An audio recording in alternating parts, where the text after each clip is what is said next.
Well, what do you want? I actually came to, apologize. You owe me that.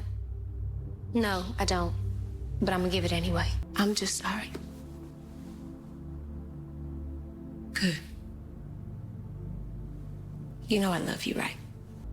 You gonna get over it? Or... Yeah. Okay. Because, you tend to hold on to things and just act different. All right, so Sistas fans, I actually went back to rewatch the opening scene. I forgot what video it was in. I think it was either my episode review or the one I posted yesterday about how, Karen is acting like everybody but her holds a grudge. And somebody's like, hey, Jeremy, go back and you'll hear the part where Karen said she didn't even owe Andi an apology. And I'm like, wait, what? So I went back and I rewatched the opening scene. And yeah, Andi was actually pretty heated at the fact that Karen just barged into her penthouse in the middle of a private conversation. And I was like, okay, here we go. But here's the thing, though. She literally straight up said, you owe me an apology. Because I think she's like, you don't even have a key for you to just barge into my penthouse, unannounced. Well, I'm actually here to give you an apology. Yeah, because you owe me one. Actually, no, I don't, but I decided to give it to you. When I tell you this woman is the most passive, shady is not even the right word. I'm not even going to say the B word either, but the passive aggressiveness of this woman is astounding. She literally talked down and yelled and just basically threw Andi out of her apartment like she was a dog. I ain't gonna lie now, don't get me wrong.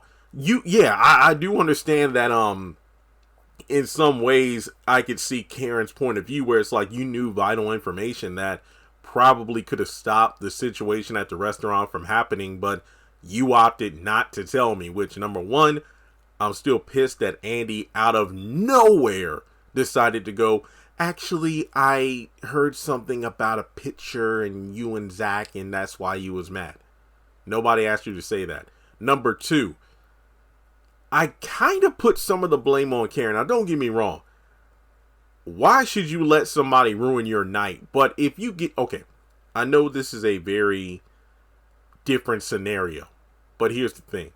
Let's say you're out with whoever. It could be a friend, family member, significant other. I don't care. Let's just say you and another person are out having a good time. You're at the movies. You're at dinner. You're at the mall. Then someone calls you to say, hey, someone from your past is showing up I know that somebody from your past is about to show up where you're at right now looking for you. They got a bad attitude, I don't know. I mean, they look like they're about to kill somebody.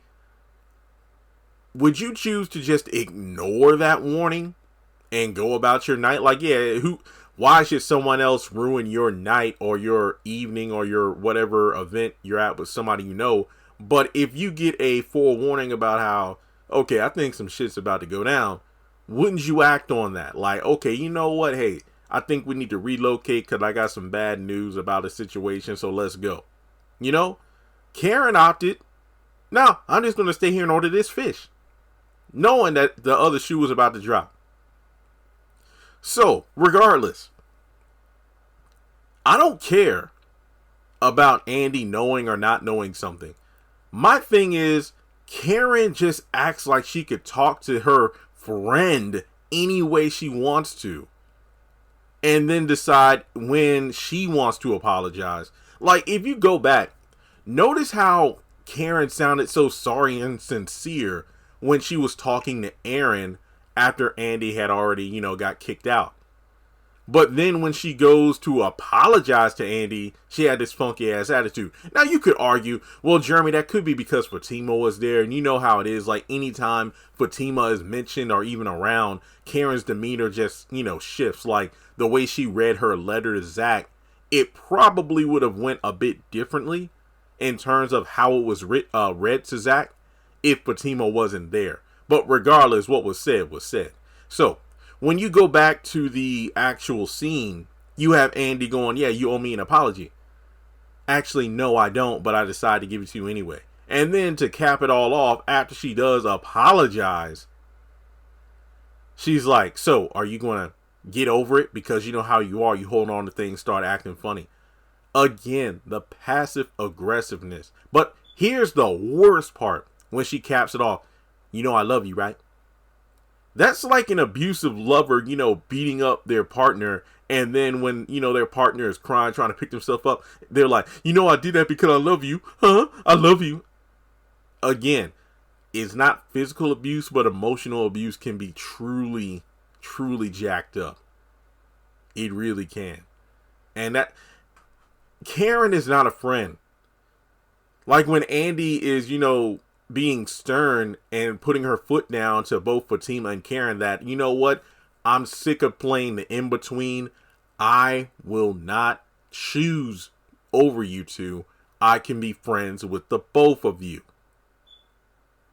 Notice during this scene, Fatima, is looking down almost like she's kind of ashamed by how, the bickering and whatnot between her and Karen has been affecting Andi. Karen is stone-faced the whole time. She has no remorse. The only time she even showed a bit of emotion on her face was the whole bit between, or the dialogue of Andi talking about how she could be friends with the both of them. And, Karen kind of looks away because she don't want that. It's either you choose me or you choose Fatima, basically meaning that if you don't choose my side, Andi, you're against me. So I don't care what Andi says about being able to be friends with them both. Karen is always going to feel like Andi is never 100% on her side because her allegiance is spread out between Karen's line and the quote-unquote enemy's line. Then on top of that, given the fact that Andi didn't tell her about the photo until after the fact, anytime Karen has a suspicion about something, she's going to look at Andi like, oh, did your friend tell you something that you shouldn't tell me? Oh, I bet your friend already told you. I mean, Karen has been doing that for quite a while now, throughout the season. Like, I bet your friend told you about that little dinner last night at my place with the letters and whatnot. Or, this, that, and the third. This happened multiple times. So Karen, Andi needs to kick her to the curb.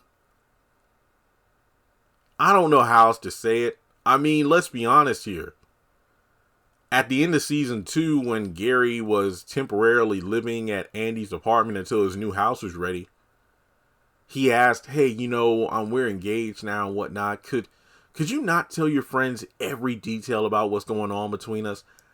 When you really think about it, over the past season or so, there really hasn't been any Karen and Andi moments where Karen was kind of picking up the pieces of Andi after Gary, just left her high and dry. Those days seem to be over because Andi's at a place now where she's just decided to play with fire. And if she gets burned, oh well, she'll just go to, the burn unit in the hospital, get ready to go back on the streets and get back with Gary again. So honestly, and maybe I'm wrong about this, but if you look back at the last, couple of seasons 4 and seasons 5, I don't really think there have been any key moments where Karen has been there for Andi. She's been too busy chasing after Zach. And, being mad at Fatima. Seriously, I don't think there's been any moments. There's been more moments where Karen has come to Andi about, needing to vent or advice about something as opposed to the other way around. Keep in mind a lot of key things about Gary. Gary trying to sue Andi and whatnot. That's stuff she told Danny, who told Karen. So, yeah, I honestly don't think these two need to be friends. No, I don't. So, let me know your thoughts in the comment section below. And thanks to those who told me to go back and rewatch the scene. Because Karen is just awful.